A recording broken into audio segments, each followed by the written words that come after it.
Whenever a big company acquires a smaller company, or an investor buys another company, or perhaps a large firm merges with another firm, one of the first things that happens is the board of directors, um, the board of advisors always get together and they decide as to whether the management team will remain or will be let go, or rather released.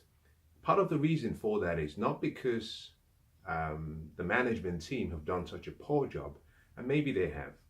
Part of the reason for that is because money always follows management.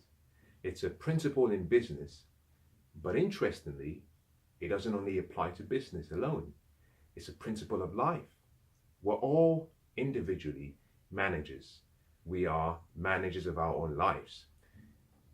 The principle of management, in my opinion, I think is one of the fundamental qualities or fundamental strategic parts of what creates wealth, what protects wealth, what multiplies wealth, but also what helps you pass your wealth on to either your children, perhaps a trust, or perhaps to the next generation.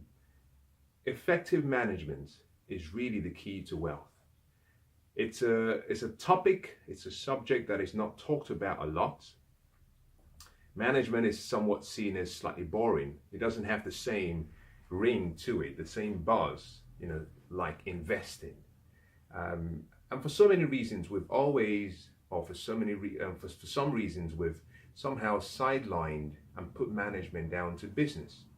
Now, here is my recommendation to you, and this is what I've found the more I've studied what I think is a very fascinating subject, but also the more I've actually reviewed my life and the results I created and the lack thereof. I found that the biggest problem we all have is that we fail to see ourselves as a company. In other words, most of us see ourselves as individuals. We see ourselves as a person, maybe a family. Now, technically, there's nothing wrong with this. However, if you want to create wealth, you've got to see yourself as a business, as a company. You are not an individual, you're not a person, you're not a family, you're a business, you are a company.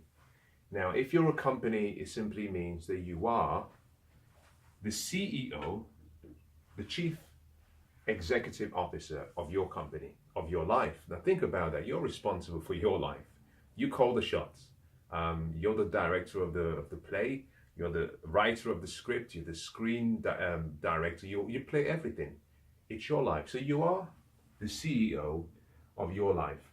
You are also the CFO. Here you are the executive.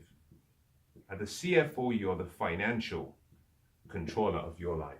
You're the chief financial officer. You are also the chief information officer. You are also the COO, the chief operations officer. This means you play various roles in your life. Now, until you start to recognize the roles that you play, you might make the mistake of doing one of two things. Number one, most people delegate the responsibility to financial managers, financial planners. The problem with financial planners is a lot of them are really salespeople. Most of them are in business to look out for their best interest. And they'll give you the best advice they can give you. However, they don't share the same vision and purpose and dreams that you have. By delegating that responsibility, unfortunately, you pass on a really important part of your life. But also you pass on the power that you have, the power of choice. Now, it's good to have financial managers that advise you, but you should not absorb yourself completely from all responsibility. Some people simply say, well, I pay a fraction of what I earn to this company and I don't have to worry about it. It's taken from my bank account every month and I'm fine. That is really naive, very naive, because you're relying on someone out there. You have no control. They have no control because they're, in many cases, investing, but they can't control the markets. You're taking on much risk, all of which you carry. They take on very little, but what you make in returns, you get a fraction and they get more. You have to decide not to be in that category of people that delegate responsibility. Now, there's a second group of people, and those are people who I find it's really interesting, but there's some people who do not want any form of responsibility. So they absolve themselves of all responsibility and pretend that everything is okay. They're not accountable. And as a result of that, they don't take responsibility. For these people, it's always something else. It's always someone to blame. It's never them. Now, you have to start to see yourself as a business. As a business, you know that business, if you have 3, 4 unique roles, all of these roles have resources. And therefore, you're responsible for managing the resources and allocating the resources in the right way to create the right level of returns to meet the vision. Now, I know this is a little bit, maybe technically, deep for an individual. By deep, I don't simply mean it's too difficult to understand. I'm referring to perhaps you might see all of these as more of a business type conversation. And you might be thinking, I'm not a business. Well, everyone who creates wealth or who has created wealth achieve their level of wealth by walking away from this principle or premise and by adopting this philosophy that they are a business. And by adopting this philosophy, they took on all of these responsibilities, and as a result of that, they created results that very few experience. Now, how do you make this possible? It starts with understanding. It starts with knowledge. It starts with your willingness to be open to ideas. So the first question I want to ask you is, think about your financial life. And I'm going to ask you 4 questions. You can score yourself from a scale of 0 to 10, with 10 being the highest. Question number 1. Are you able to tell me within the next 30 seconds, without referring particularly to any documents, roughly what you spent a percentage of your money on? Rent or your mortgage, let's say grocery shopping, let's talk about clothing, socializing, transportation. But in the key areas of your life that cover your expenses, are you able to tell me in the next 30 seconds how you allocated your resources? Question number 1. Question number 2. Are you able to tell me, comparing this month or the last month with the previous 2 months, whether there's been an increase in your expenses and where that increase came from? Question number 3. Are you able to tell me within 30 seconds what you did in the last 30 days to minimize your expenses, to maximize what I would call the profits you're making? So to maximize the amount that you were able to set aside for investing and saving. Question number 4. Do you invest first before spending? Now, if for all of these 4 questions you answered positively to all of them, then that might be an indication that you're taking your financial life quite seriously. On the other hand, if you didn't, then it's simply an indication that perhaps you might need to focus more on the level of management you're putting into your financial life. You see, individually, we understand how this works in a business. Many of us are managers. We manage the resources of other people. We get to work, we manage resources well, we understand it. But we don't manage our lives.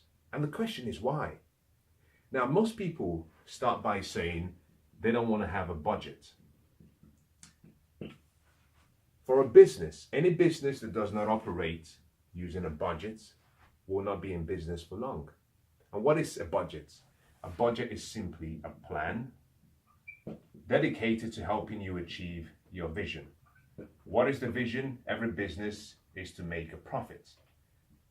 That is the core purpose for a business. I know some people want to create value, want to solve problems, but if you cannot make a profit, you don't have a business. So a budget is simply a plan that helps you achieve your vision. In your case, this is the company's vision. In your case, it's financial freedom. So you must have a budget. Now, a budget is only possible through the principle of management. Because to make a budget simply means you're going to have to discipline yourself to live on less than you earn, meaning your expenses has to be less than your income.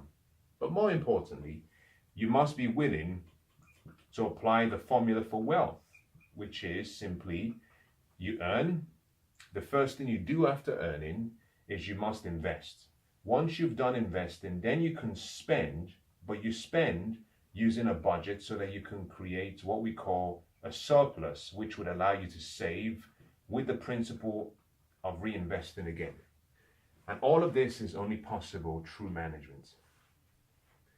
Allocation of resources, solving of problems, understanding and looking out for opportunities is all about management. This is what I love about an ancient story. It says, or an ancient proverb, or an ancient statement or quote. It says, if you're faithful in little things, then you will be made ruler over much. You see, many of us want to achieve wealth. We want to become very wealthy. Some of us want billions.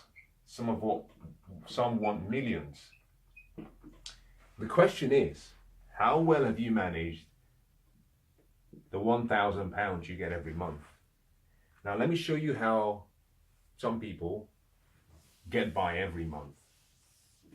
And ask yourself, do you fall into this category, and what changes are necessary? Some people earn, and after they earn, they spend everything they earn, and at the end of the month, they have nothing.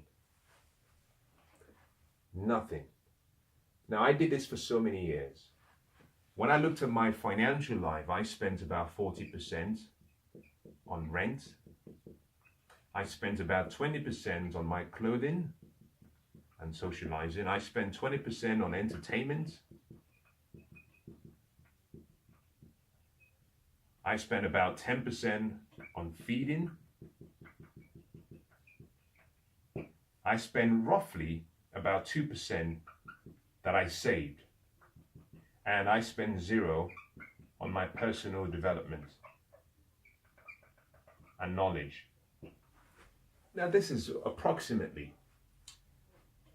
When I analyzed how I use my resources, which was my income, because that's the resources I have, so money, and how I use my resources in time, I realized that I was a very poor manager. And that was the reason why I didn't have wealth and I wasn't financially free. It wasn't rocket science. The numbers told a story. 40% of my rent is an indication that you're a bad manager, because no one should spend more than 30%, between 30 and 33%, in my opinion. In my opinion, no one should spend more than 30 to 33% on rent or on a mortgage. Part of the reason for that is because the ancient Babylonians said that the first thing you must do if you want to create wealth is pay yourself first. So they said a minimum of 10% is what you should set aside. Now, I believe that that should actually be 20% as a minimum if you want to become financially free in less than 10 years. Now, if it's 80%, if it's 20%, then you're left with 80% to live on. So I was spending 40%, which is half of what I had left, what I should have had on rent, which is too much. I was spending way too much on clothing. These were what we call liabilities. My rent was a liability, meaning I was putting money in someone else's pocket. I was putting money in someone else's pocket. It's an expense. However, it's a liability that I had. If I was financially intelligent, what I should have done should have been to divert this 40% through smart investing to create an asset, and that asset can now pay for my rent. So I have my original capital safe.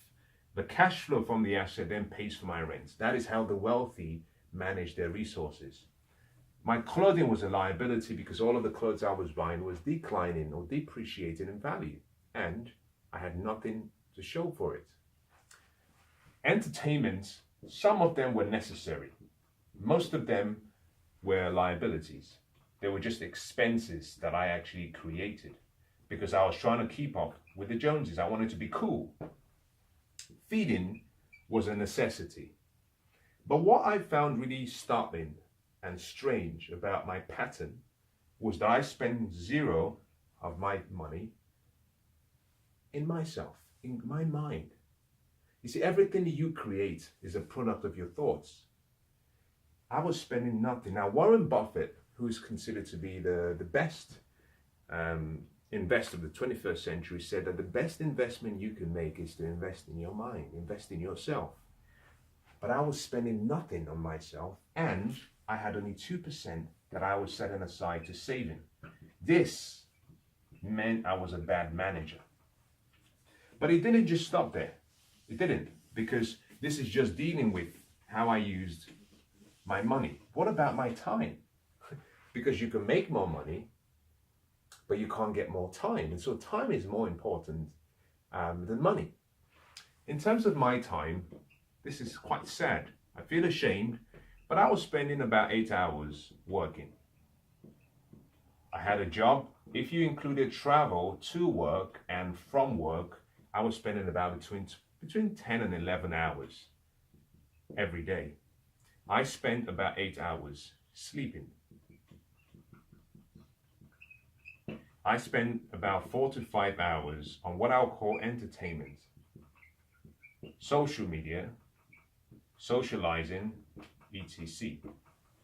Now, by the time I went through all of these, I had about 1 hour and a half left, which I then spent in terms of feeding, doing all my normal chores, etc.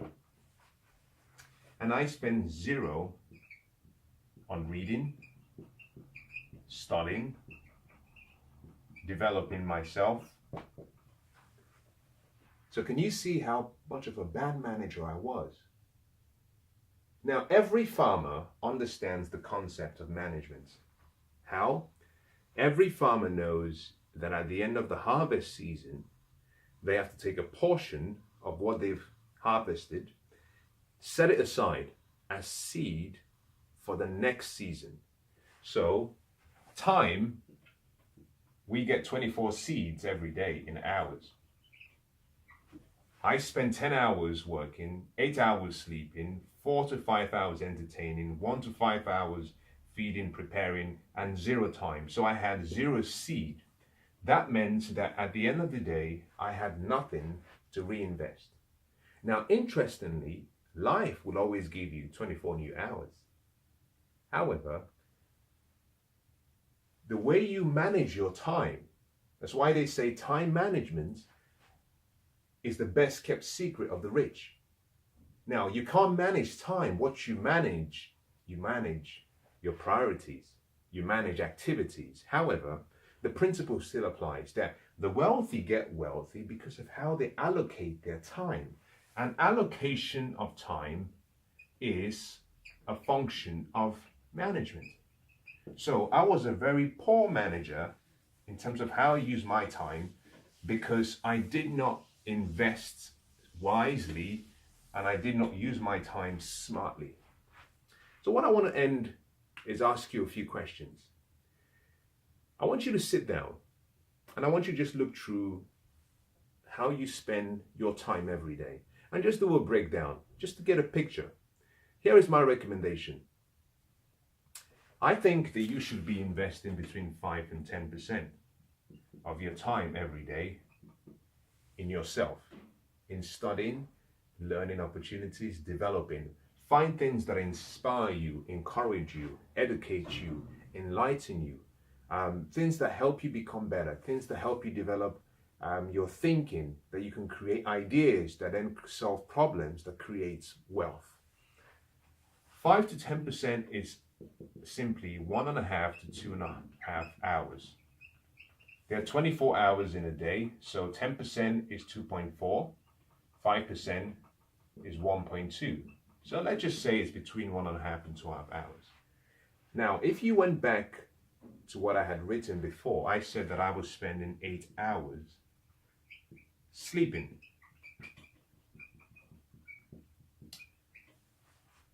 No one should sleep for 8 hours if you're poor. Now, I know that might sound controversial, but if you're poor like I used to be, I hadn't earned the right to sleep for 8 hours. This is what the ancient book says. It says God worked for 6 days and then he took 1 day off. Now you might say, well, he took 1 day off. My response to you would be, go back and look at what he did in the 6 days. Particularly at the end of every day, he looked back at what he did and he said, this is good. And when he had finished on the final day of creation, he said, this is very good. Meaning, he was productive. So he deserved the 1 day off because he really, really worked during the 6 days. If you're not wealthy, in my opinion, now this is a subjective video, it's a subjective, I'm just sharing my thoughts and ideas with you, so you don't have to agree with me. But I'm of the opinion that if you're not wealthy, if you're not financially free, you shouldn't be sleeping for 8 hours every day. You haven't earned it. Let that be for those who've earned it. Interestingly, what I find strange is that those who are wealthy and financially free sleep less than those who need to work. I changed my financial future because I made a decision that every day that I would wake up and I would take out 1.5 hours, between 1 and 1.5 hours for my sleep. That meant that I would sleep for between 6.5 hours to 7 hours per day. This in itself is still much. Today, I sleep less. I'm not suggesting that you do it. I just find every day so exciting. I can't wait for the new day to begin that I can't stay there in bed. Now, when I'm tired, I've got to rest. But every day is such a great opportunity for you to live, that I'm excited about what the next day has to present to me. So if I sleep for 5 hours, I'm ready to go. Now, I'm not suggesting that that's something you should adopt. All I'm simply saying is, when you really start living, what you find is that you don't want to sleep for 8 hours. Now, this may be necessary for some people. Now, understand, you've got to just know yourself. And I think it's about you recognizing whether you've earned the 8 hours. Now, some people have to sleep for 10 hours because when they are well rested, they produce much more. I know some people who will sleep for 10 hours and in 1 hour of waking up, they can achieve more than the rest of the population achieve all day. Those people know what they produce when they're awake. So it has nothing to do with the numbers. It's not just about numeric. It's about, have you produced? Have you produced enough? So my recommendation is this. If you sleep 8 hours in a day, why don't you discipline yourself to wake up half an hour early and invest that time in learning? You spend probably between 2 and 3 hours traveling to work and from work. Why don't you take half of that time and whilst you travel, rather than listen to music, watch entertainment, watch something funny, why don't you just divert half of the time to education? Use an audiobook, you can use a motivational video, a seminar, a webinar. Why don't you feed your mind? Because you're going to be traveling at the same time. So you can combine learning with travel. Now, this would mean that if you spend half of the 2 to 3 hours you would have spent 1.5 hours. Now, if you combine this with the half hour, you're already down to 2 hours per day, which is more than enough. That puts you in the category of halfway between 5 and 10%. Now, that means that at the end of the day, you don't have to sit down and start trying to read. You've done everything you have to do. Now you can enjoy the time. Now, this would mean, imagine this, if you invested 2.5 hours per day, then you would be investing 10% of your time every day in your learning. Now, in addition to this, I think everyone should also, if you want to be financially wealthy, if you want to create, multiply, protect, and transfer your wealth effectively, I believe you should spend between 5 and 10% of what you earn in your education. And I'm talking about financial education. How? Study, books, seminars, mentors, maybe a group that you can join, but join places. Start investing money in yourself. Take a portion of what you've created and put it back in yourself. That is how you build wealth. So let me conclude with this statement. Effective management is essential in any financial person's life, but also it also covers every area of life. Relationally, you know, the companies that do well are those who manage their existing clients very well, those who focus on providing more value than they're paid for, those who focus on amazing their clients. It all comes down to management. How do you manage relationships? How do you manage resources? How do you manage expectations? How do you provide service even before the client thinks about what they want? In our relationships outside work, the relationship within a spouse and the other comes down to management. How do you manage your emotions? How do you manage your decisions? How do you manage the time you spend together? Relationship with you and a child, or a child and a parent, it comes down to management. It's all about management. I believe that management is the key to creating whatever future you want. Because what you have, now think about this, most people are waiting for the future so that they can have, to be able to enjoy the future. No, no, no. What you have today will create the future you want. It's not going to come from outside, it's already within. All you need is within you. You just have to manage it properly. Most people say, well, if I had £1,000, I could invest. No, if you have £10, then £10 is enough. If you manage it effectively, it's enough to create that wealth you want. Now understand something, that wealth is not a result of what you earn. It's a result of what you do with what you earn. I'll say that again. It's not about how much you earn.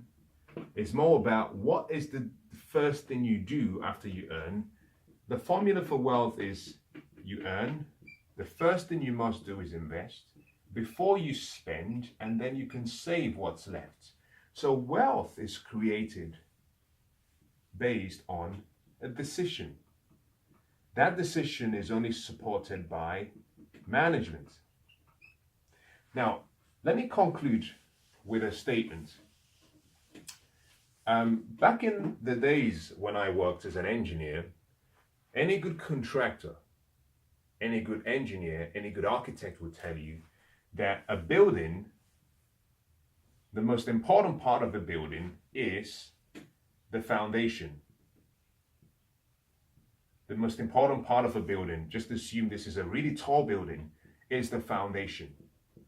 Now the foundation is normally the section of the building that is rarely seen. Let's assume this are trees. No one gets to see the foundation of the building. But a good contractor, an engineer, an architect would tell you the most important part of the building is the foundation. Why? Because the foundation supports the entire building. As a matter of fact, when we were designing buildings, before we start the design, we have to calculate the entire weight of the structure, and based on that information, we use that information to design the foundation.